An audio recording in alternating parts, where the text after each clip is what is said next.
Hello friends, once again welcome back to examination hub पर आपका welcome है।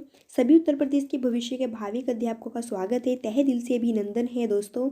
यहाँ पर रोजाना की तरह हम यहाँ पर डिस्कस करने वाले हैं आज वायुमंडल को। ओके, आज हम यहाँ पर डिस्कस करेंगे फ्रेंड्स वायुमंडल को। वायुमंडल के बारे में समझेंगे। वायुमंडल की कितने परतें होती है, उन परतों में क्या क्या यहाँ पे चेंजेस होते हैं, क्या क्या बातें होती है ना। कितनी वायुमंडल जो है, वायुमंडल की जो परतें हैं ये हमारी पृथ्वी से कहाँ तक है ना। कौन सी परत कहाँ पर है, क्या नहीं है, सब कुछ यहाँ पर हम देखने वाले हैं आज। ओके, सो आपने पढ़ाई होगा, आपको पता ही है कि जो अपने कदमों पर काबिलियत पर विश्वास रखते हैं वही अक्सर क्या करते हैं, मंजिल पर पहुँचते हैं। सबको पता है ना।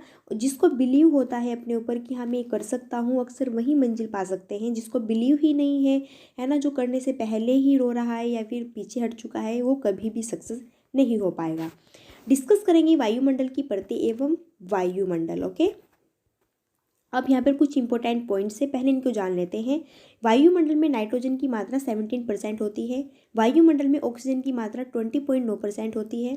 वायुमंडल में कार्बन डाइऑक्साइड की मात्रा 0.03% होती है और वायुमंडल में आर्गन की मात्रा 0.9% होती है। बहुत इंपॉर्टेंट है इसमें, है ना। अब देखो, आप ऑक्सीजन में कन्फ्यूजन नहीं होना है, क्योंकि ऑक्सीजन में ऑप्शंस में ज़्यादातर एग्जाम में क्या आता है, 21% आता है। तो जो 21% है, 100% बिल्कुल ये भी आपकी राइट है। ओके, कन्फ्यूजन यहाँ पर बिल्कुल भी नहीं होना है। अब देखते हैं वायुमंडल को तापमान के हिसाब से हम 5 परतों में इनको डिवाइड करते हैं। कितने परतों में डिवाइड करते हैं, 5 परतों में। वायुमंडल की तापमान को हम 5 परतों में डिवाइड करते हैं। अब ये जो 5 परतें हैं आपकी इस प्रकार है। पहले सौरमंडल, फिर है समताप मंडल, फिर है मध्य मंडल, फिर आयन मंडल है और फिर क्या है आपका बाह्य मंडल है। ओके, इंपॉर्टेंट है, आप इसका स्क्रीनशॉट भी ले लीजिएगा। अब हम यहाँ पर पहले फिगर के अकॉर्डिंग देखते हैं। देखो, जो ऑक्सीजन है 21% है, अभी मैंने आपको बताया है ना। जो आर्गन है 0.93% है। कार्बन डाइऑक्साइड 0.03% है। जो अन्य गैसें आ जाती हैं उसमें छोटी मोटी जो नहीं इतनी इंपॉर्टेंट होती है वो है 0.04%। और नाइट्रोजन कितनी है भैया, 78% है। ये इंपॉर्टेंट क्वेश्चन है बहुत ज़्यादा। सबसे ज़्यादा जो हमारे वायुमंडल में गैस पाई जाती है वो है नाइट्रोजन। पूछा जाता है कि सबसे ज़्यादा जो वायुमंडल में गैस पाई जाती है उसका नाम है नाइट्रोजन। ओके, फिर इससे नीचे है ऑक्सीजन, बाकी और सारी है अदर्स। अब हम यहाँ पे फिगर्स के अकॉर्डिंग सब कुछ देखने वाले हैं। तो देखो भैया, सबसे पहले हम, जैसे कि आप यहाँ पर खड़े हैं अपनी पृथ्वी पर, जैसे आप अपनी पृथ्वी पर खड़े हैं तो सबसे पहले आप पृथ्वी के, जैसे ही पृथ्वी पर आप खड़े हैं तो आप ऊपर की ओर देखते हैं करके अपने वायुमंडल की तरफ को। तो जैसे ही आप ऊपर की ओर देखते हैं तो आपको सौरमंडल, सबसे पहले क्या है, सौरमंडल है, जो कि हमारी पृथ्वी से 0 से 18 किलोमीटर है। अब जैसे हमने बोल दिया कि हम यार दिल्ली से यहाँ पे जा रहे हैं, है ना, कि हम दिल्ली से मुंबई जा रहे हैं, या फिर यार हम सहारनपुर से रूट की जा रहे हैं, है ना। तो हम इनको किलोमीटर में बांटते हैं ना। तो हम इसमें भी जब हम अपनी पृथ्वी से ऊपर की ओर जाते हैं वायुमंडल में तो इसको भी हम किलोमीटर में ही डिवाइड करते हैं, है ना। तो जैसे यहाँ पे पृथ्वी, आप यहाँ पे खड़े हुए हैं तो आप गए ऊपर की ओर सौरमंडल में। सौरमंडल जो है पृथ्वी से 0 से 18 किलोमीटर में है ना। और इम्पोर्टेंट बातें हैं कि सौरमंडल को ही हम संवहन मंडल के नाम से भी जानते हैं। पूछा जाता है कि संवहन मंडल जो है वो किस मंडल को कहा जाता है, सौरमंडल को संवहन मंडल भी कहा जाता है। तो इतनी बात तो क्लियर हुई। अब जितने भी आंधी है, तूफान है, वर्षा है ना, ये सारी वायुमंडलीय जो घटनाएं होती हैं ये आपकी सौरमंडल में घटित होती है। आंधी, तूफान, वर्षा, बांधी, जो भी बारिश, बूंद, जो भी होता है सब कुछ ये आंधी से रिलेटेड, है ना, तूफान से रिलेटेड, आपकी रेन से रिलेटेड जो भी घटनाएं होती है सारी सौरमंडल से होती है। क्लियर है, बहुत ज़्यादा इंपॉर्टेंट है। जितनी भी आंधी, तूफान, वर्षा सब कुछ होती है आपके सौरमंडल से ही क्रिएट होती है। ओके, तो सौरमंडल में आपको इतनी बातें याद रखनी है कि ये हमारी पृथ्वी से 0 से 18 किलोमीटर के ऊंचाई तक है ना। और इसको हम संवहन मंडल के नाम से भी जानते हैं। और इसमें आंधी, तूफान, वर्षा जितनी भी घटनाएं ये होती है इस प्रकार की, ये सारी आपके सौरमंडल में होती है। अब फिर जब आप ऊपर जाते हो और, है ना, फिर आप जो सौरमंडल से भी अप जाते हो, ऊपर जाते हो, फिर आपका आता है समताप मंडल। अब देखो, समताप मंडल में क्या होता है, समताप मंडल जो है आपकी ऊंचाई वो 50 किलोमीटर है। ओके, 50 किलोमीटर है, यानी कि आपका 18 किलोमीटर से 50 किलोमीटर के बीच में क्या है, समताप मंडल है ना। अब यहाँ पे समताप मंडल की बात हुई है तो समताप मंडल यानी कि यहाँ पे तापमान क्या है, बिल्कुल समान है। ओके, और जो ओजोन परत है आपकी, ओजोन जो लेयर है वो भी समताप मंडल में पाई जाती है। क्वेश्चन पूछा जाता है एग्जाम में कि जो ओजोन परत है ये किस मंडल में पाई जाती है, तो ओजोन परत जो है ये आपकी समताप मंडल में पाई जाती है। जो कि आपको पता है ओजोन लेयर के बारे में, है ना, ये क्या करती है, पराबैंगनी किरणों से हमारी रक्षा करती है, हमारी पृथ्वी का रक्षा कवच कहलाती है। ओके, सब पता है आपको, इतनी बात है। अब हम जैसे ही समताप मंडल, अब देखो यहाँ पर बात हुई समताप मंडल की, तो देखो यहाँ पे एक इम्पोर्टेंट बात है आपको जो कि याद रखनी है कि समताप मंडल में जितने भी हमारे जो भी हमारे जहाज़ है, सबने सुना है जहाज़ है ना, हेलीकॉप्टर, जहाज़ जब उड़ते हैं तो गाँव के बच्चे स्पेशली क्या करते हैं, अपनी छतों पर चढ़ जाते हैं कि देखो एरोप्लेन जा रहा है ना, होता है ऐसा। तो जो ये जहाज़ जाता है ये आपकी समताप मंडल में उड़ता है, इनकी समान तापमान में, समान जहाँ पे तापमान होता है, टेम्परेचर होता है, वहाँ पर आपका तापमान उड़ता है। अब फिर नेक्स्ट आपकी जो आती है वो है परत मध्य मंडल, है ना। मध्य मंडल कहाँ से कहाँ तक है, मध्य मंडल जो है आपकी 80 किलोमीटर के बीच में है ना।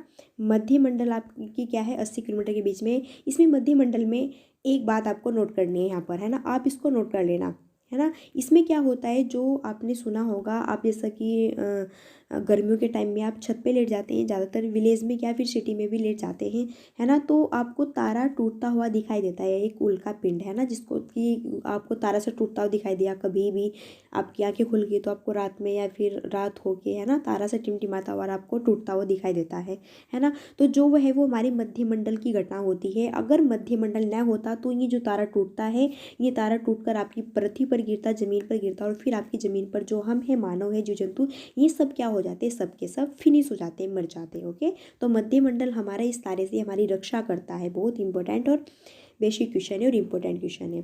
फिर नेक्स्ट जो आपकी परत आती है वो है आयन मंडल। आयन मंडल जो है वो 80 से 640 किलोमीटर के लगभग है ना। इसमें रेडियो तरंगे, है ना, इन सभी घटनाओं का यहाँ पे वो होता है। ओके, जो भी आपकी जो रेडियो है ना, जो टीवी है, ये सब आप चलाते हैं तो ये आपकी आयन मंडल से कनेक्ट होकर चलती है।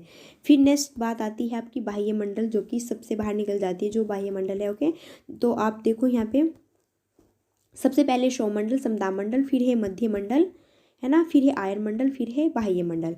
आप इसका स्क्रीनशॉट ले लीजिएगा, यहाँ पर स्क्रीनशॉट ले लीजिएगा इसका, है ना, स्क्रीनशॉट ले लो इसका, और बस फिर आप इसको देखते रहना और इसको लर्न कर लेना। ओके, याद हो जाएगा फिर आपके लिए। अब एक और यहाँ पर हम फिगर देखते हैं, एक बार और देखते हैं। जैसे सौरमंडल है, समताप मंडल है, मध्य मंडल है, आयन मंडल है और बाह्य मंडल है ना, इनको हम पूछ लिया जाता है कि ट्रोपोस्फेयर। अब क्या करता है एग्जामिनर, अब हिंदी में तो नाम नहीं लेता है, वो ज़्यादातर इंग्लिश में नाम पूछता है। आपको पता है कि जो ट्रोपोस्फेयर है, पूछ लेता है कि आंधी तूफान वर्षा किस परत में होती है, तो वहाँ पे सौरमंडल नहीं देगा, क्या देगा वहाँ पे, देगा आपको ट्रोपोस्फेयर, है ना। तो आपको इंग्लिश के नेम भी यहाँ पर याद रखने हैं। ओके, तो आपको इंग्लिश के सारे नेम यहाँ पर याद रखने हैं कि एक्सोस्फेयर है ना, इनोस्फेयर है ना, मेसोस्फेयर या फिर स्ट्रेटोस्फेयर या फिर ट्रोपोस्फेयर। तो सारी बातें आपको याद रखनी है। सौरमंडल में क्या होता है, आंधी तूफान की घटनाएं जो भी होती है सौरमंडल में होती है। समताप मंडल में आपके क्या उड़ते हैं, जहाज उड़ते हैं। मध्य मंडल में जो उल्का पिंड है वहाँ से रक्षा होती है। आयन मंडल में आपका क्या होता है, आपको पता है, आपकी रेडियो है ना, टीवी शो जो आपके देखते हैं, ये आपके आयन मंडल में होता है। ओके, अब देखते हैं हम यहाँ पे इंपॉर्टेंट क्वेश्चंस लगाने वाले हैं। मैंने आपको बताया था कि हम लास्ट में इनके ऊपर टेस्ट सीरीज भी लगाने वाले हैं। तो क्वेश्चन है कि कौन सी गैस ग्रीन हाउस इफेक्ट के लिए उत्तरदायी है, ऑक्सीजन, क्लोरीन, नाइट्रोजन या फिर CO2। तो ग्रीन हाउस जो इफेक्ट गैस है वो है CO2, यानी कि ऑक्सीजन नहीं है, ना क्लोरीन है, या फिर नाइट्रोजन है, वो हो जाएगा CO2, है ना। जो CO2 गैस है ये ग्रीन हाउस इफेक्ट के लिए बहुत ज़्यादा क्या है, एक्टिव है, उत्तरदायी है।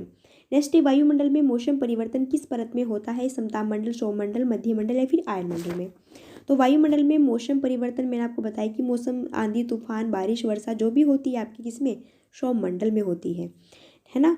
फिर नेक्स्ट क्वेश्चन है कि बादल का गरजना वायुमंडल की किस परत में होता है, समताप, सौरमंडल या फिर मध्य मंडल या फिर आयन मंडल। तो बादल का गरजना हो या फिर यार आंधी तूफान हो, कुछ भी हो, सारी ये जो यहाँ पे घटनाएं घटित होती हैं ये सौरमंडल में होती है। ओके, नेक्स्ट है हवाई जहाज प्राय किस मंडल में उड़ते हैं, समताप मंडल, सौरमंडल, मध्य मंडल या फिर आयन मंडल। तो हवाई जहाज प्राय किस मंडल में उड़ते हैं, आयन मंडल में उड़ते हैं। नेक्स्ट है संचार उपग्रह किस मंडल में स्थिर होते हैं, समताप मंडल, सौरमंडल, मध्य मंडल या फिर आयन मंडल। संचार उपग्रह किस मंडल में स्थिर होते हैं, संचार यानी कि रेडियो जो तरंगे होती हैं ये होते हैं आपके आयन मंडल में। सो आपने यहाँ पर एक बात नोट नहीं की है, मैंने आपको एक क्वेश्चन का आंसर गलत बताया है, किसका, इसका, कि हवाई जहाज प्राय किस मंडल में उड़ते हैं, ये आयन मंडल में नहीं उड़ते हैं। आपको यहाँ पे कैच करना है क्वेश्चंस को कि क्या क्या पढ़ा रहे हैं, क्या हो रहा है, आपको सभी कैच करना है। ओके, मैंने यहाँ पे आपको कन्फ्यूज़न करने के लिए आयनमंडल बोला है, जबकि हवाई जहाज़ कहाँ पर उड़ते हैं, आपके समान टेम्परेचर में हवाई जहाज़ उड़ते हैं। ओके, तो आपको यहाँ पे पकड़नी चाहिए कि कहाँ पे आप मिस्टेक कर रहे हो, क्योंकि मैंने जानबूझ के किया है आपको कि आपका ध्यान कहाँ है पढ़ने पर, या फिर आप सिर्फ ओनली सुन ही रहे हो बस, है ना। तो आप यहाँ पे मैथ्स के इंपॉर्टेंट संख्या पद्धति, है ना, बाई शिवम सर के अकॉर्डिंग आप यहाँ पे सब कुछ देख सकते हैं, जो कि शिवम सर आपको बहुत अच्छा मैथ्स पढ़ाते हैं। ओके, सो ये थी आज की आपकी वीडियो। अगर आपको वीडियो अच्छी लगी तो आप वीडियो को लाइक शेयर सब्सक्राइब करना बिल्कुल मत भूलिएगा। और अब की बार यूपी टेट आपका 120 प्लस पार। ओके, टारगेट है तो टारगेट है, बस आपको अचीव करना है अपने गोल्स को। ओके, बस आप अब की बार जॉब पा लीजिए। ओके, सो फिर हंसते रहिए, मुस्कुराते रहिए, है ना। मिलते हैं नेक्स्ट वीडियो में, तब तक के लिए so thanks for watching, keep study and bye bye.